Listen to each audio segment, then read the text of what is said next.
The Dharma, incomparably profound and exquisite, is rarely met with even in hundreds of thousands of millions of kalpas. We now can see it, hear it, accept and hold it. May we realize the true mind of the Tathagata. Today is day 3 of the 7-day sesshin at Mountain Gate in northern New Mexico in January 2020. And we will continue sharing bits and pieces of this very interesting book called No Self, No Problem, How Neuropsychology is Catching Up to Buddhism by Chris Niebauer, PhD, who is a professor. It says in the back of the book, Chris Niebauer earned his PhD in cognitive neuropsychology at the University of Toledo, specializing in the difference between the left and right sides of the human brain. He is currently a professor at Slippery Rock University in Pennsylvania, where he teaches courses on consciousness, mindfulness, left and right brain differences, and artificial intelligence.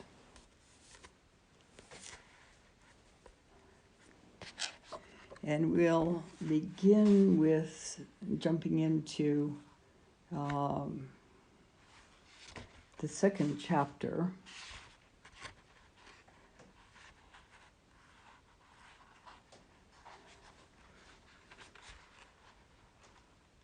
Given that language is controlled by the left brain, it's no coincidence that it is the interpreter's main form of expression.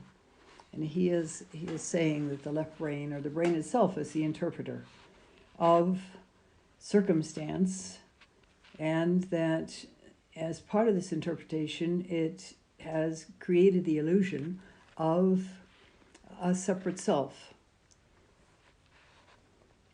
And his whole arguments in this book, it appears, is to argue against the fact that there is a separate self by pointing out these things. This is most noticeable when we communicate with others, but the interpreter also talks to itself in the form of thoughts. This internal dialogue is happening continually for almost everyone on the planet, and it plays a central role in the creation of the mirage that we call the self. So that begs the question, what exactly is language? Well, one could say that language is just a form of map making in the same way that a map represents a place. Language creates symbols or words that represent something else. For instance, a chair is called a chair because that symbol or word was agreed upon. Even if we all decided to call it a lemon, instead, it would still be a good place to sit.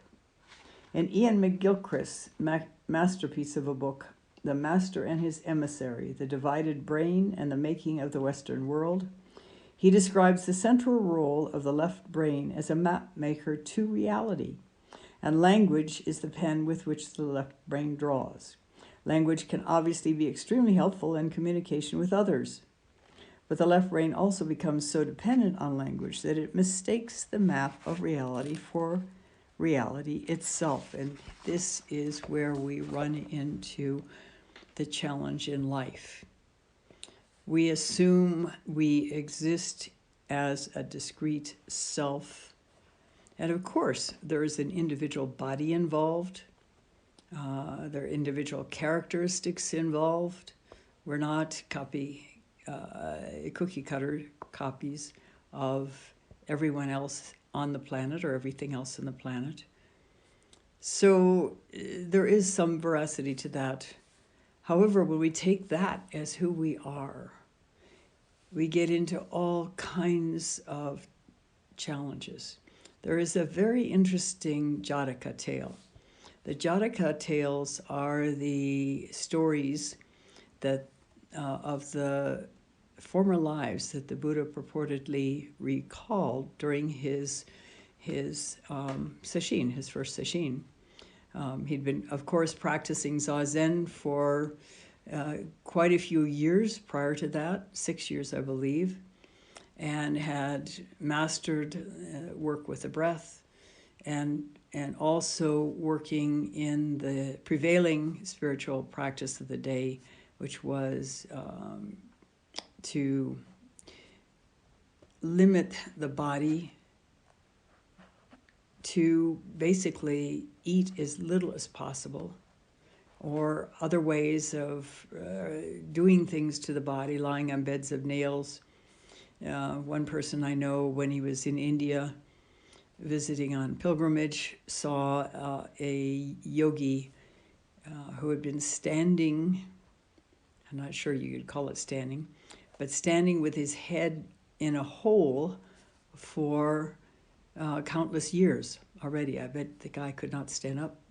But anyway, that was his form of spiritual practice, of trying to diminish, relinquish any concerns about the body in the effort of a deeper spiritual understanding. But as you also know, the Buddha realized when he got close to death from his extreme asceticism that that extreme is not going to work with practice any more than the extreme that he was born into, which was an extremely wealthy and well-to-do and high-level family. And that's when he decided to sit down under the bo tree and turn inward and search beyond words. But initially, there were words, of course, and initially they're described as Mara, first taunting the Buddha to be, and then hurling boiling oil and spears and lances at him and various other things. And finally, the last taunt, again in words, was, "You don't have what it takes. You can't do this." And we do know that the Buddha did do that, or otherwise we wouldn't be sitting here in this Zendo today, 2,500 plus years later. But during these 7 nights and 8 days that he sat in increasingly deep meditation, he began to go deeper into his mind. And one of the things that happened as a result of that, deep in his memory, or in the memory, in a kind of a universal memory, were the memories of his past lives.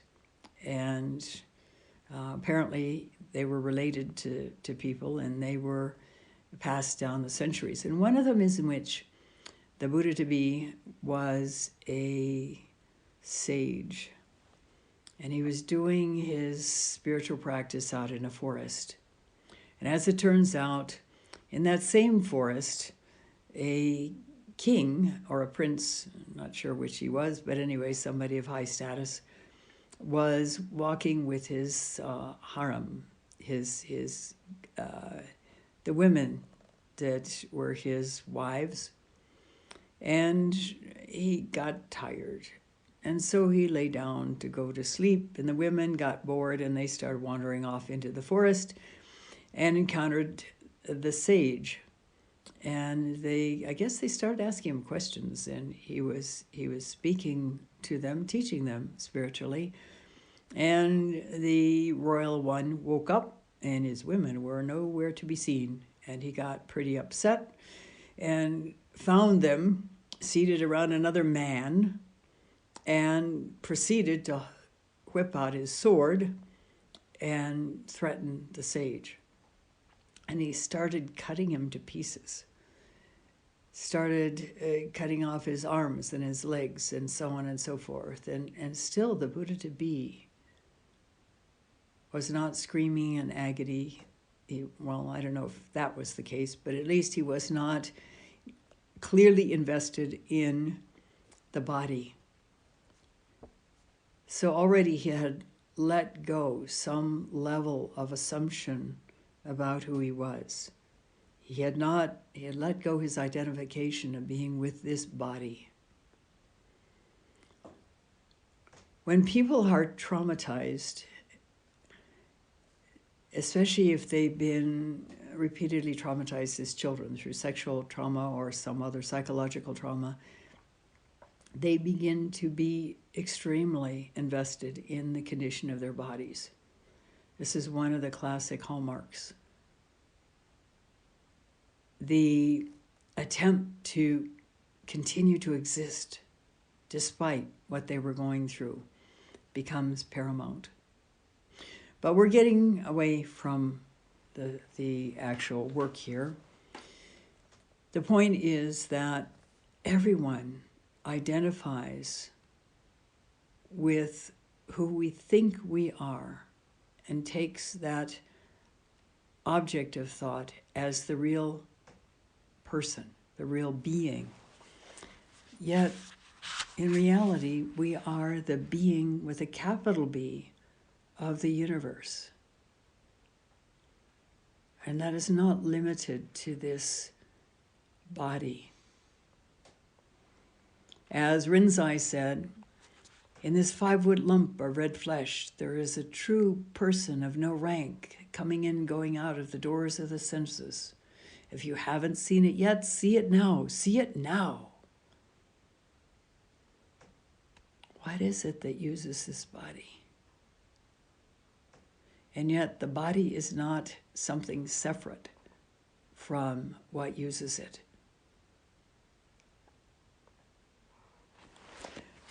Let's continue. When the mind mistakes the map for reality, the result is that we carry on blindly in a world of language-based stories created by the left brain interpreter.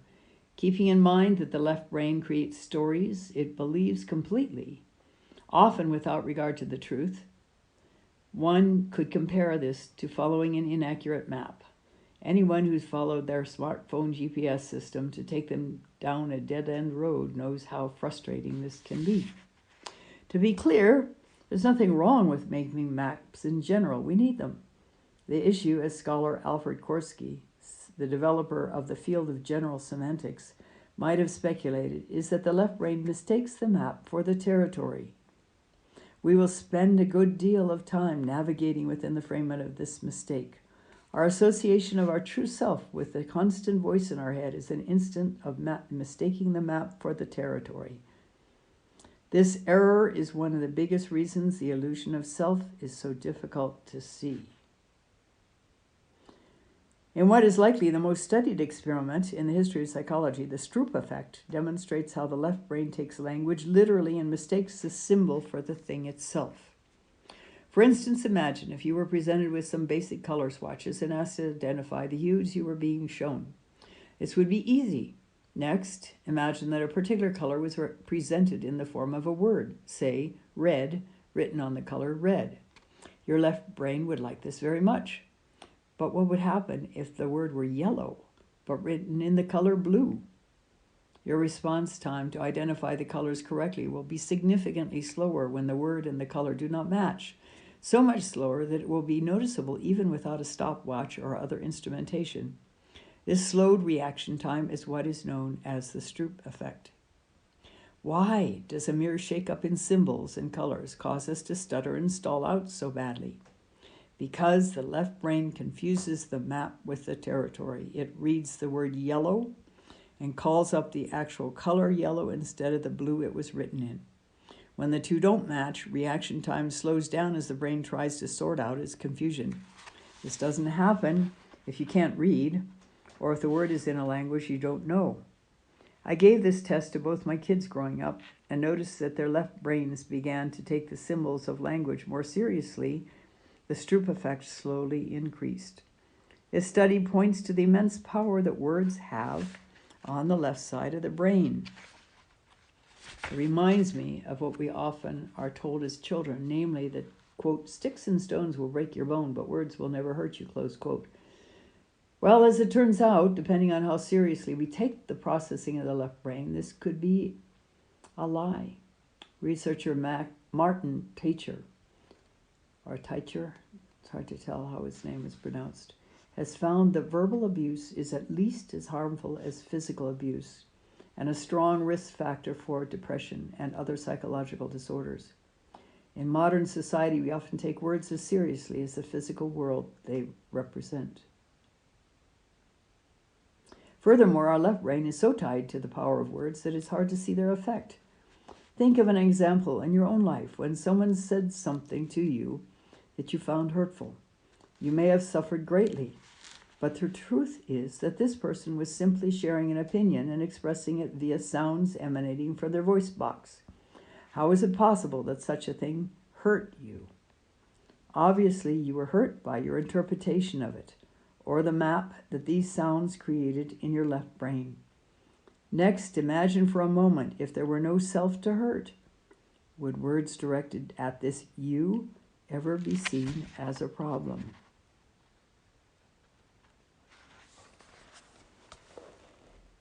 And this is also something to consider because we take our verbal interactions so seriously.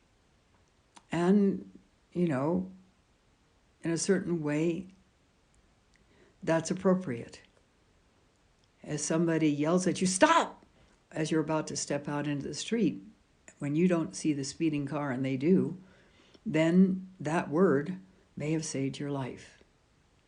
But there are other times when words cause a great deal of suffering.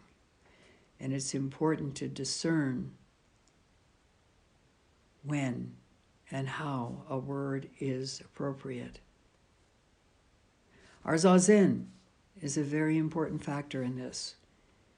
As we do the Susokan, as you've already heard, to extend the out-breath, the left brain cannot keep wording. And so it gives us a break, and it opens the possibility of a different level of reality. And I'd like to share with you also something that I've shared many, many times before, and that is the words of Huang Po,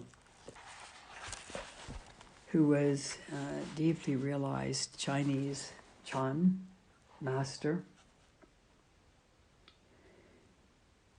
This pure mind, which is the source of all things, shines forever with the radiance of its own perfection. But most people are not aware of it and think that the mind is just the faculty that sees, hears, feels, and knows.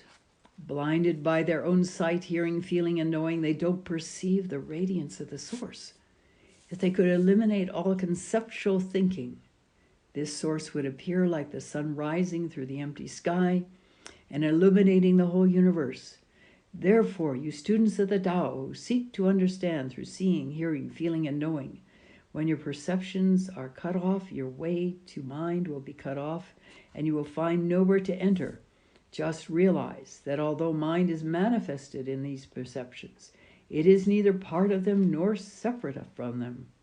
You shouldn't try to analyze these perceptions or think about them at all, but you shouldn't seek the one apart from them. Don't hold on to them or leave them behind or dwell in them or reject them. Above, below, around you, all things are spontaneously existing because there is nowhere outside the Buddha mind.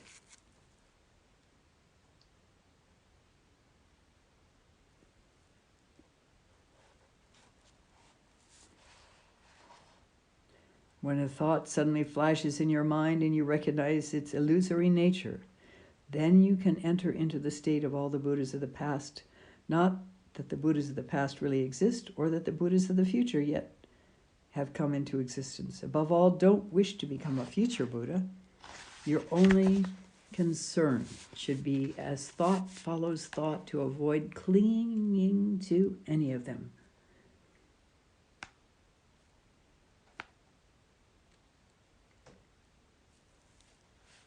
Let go thoughts.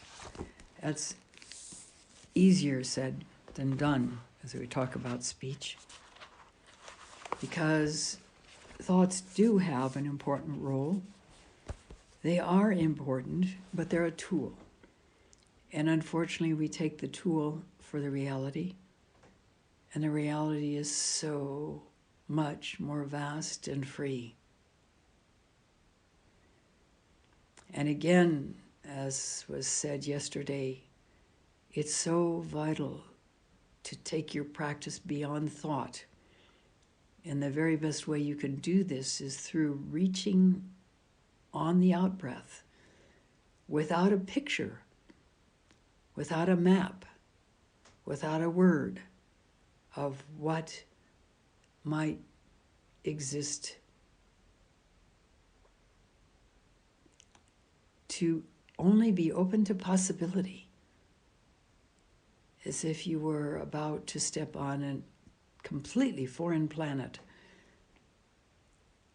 And you had no ideas of what this planet had or was.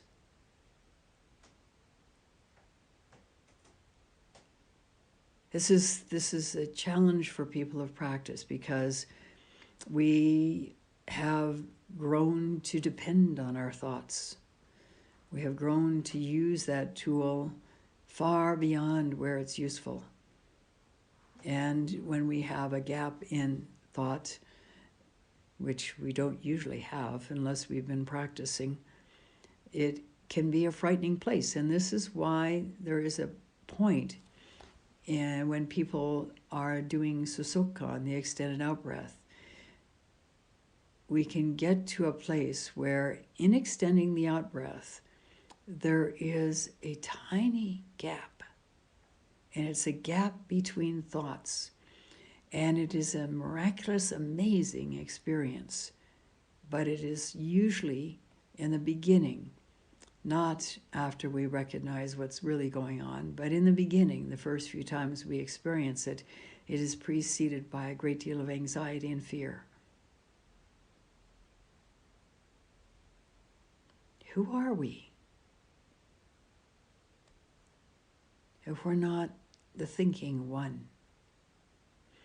And you remember as well how it's been shared that Mario Montesa, who was stabbed in the heart and left for dead, but found soon enough that he could be revived, although doctors told him he was clinically dead for 6 to 8 minutes.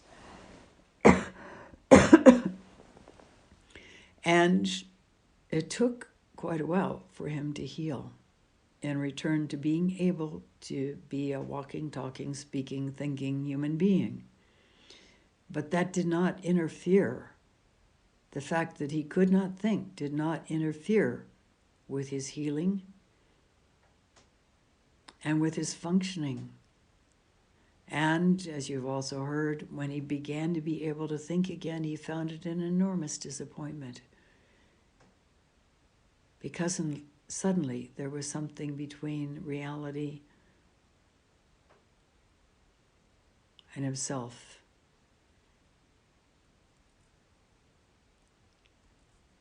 We can function. Infants function without being able to think.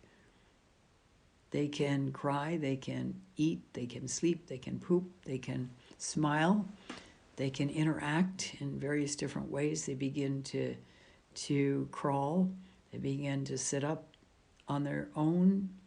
All of this before their brain becomes a thinking brain. Consider that. Dare to go beyond the realm of thought into the miraculous beingness that you are. This is a short Teisho, but we've already learned that words are not where it's at. So there's no point at the moment in continuing on, but we will probably give Teisho tomorrow in hopes of inspiring people to go beyond thought. I thank you for listening, and we'll stop now and recite the 4 vows.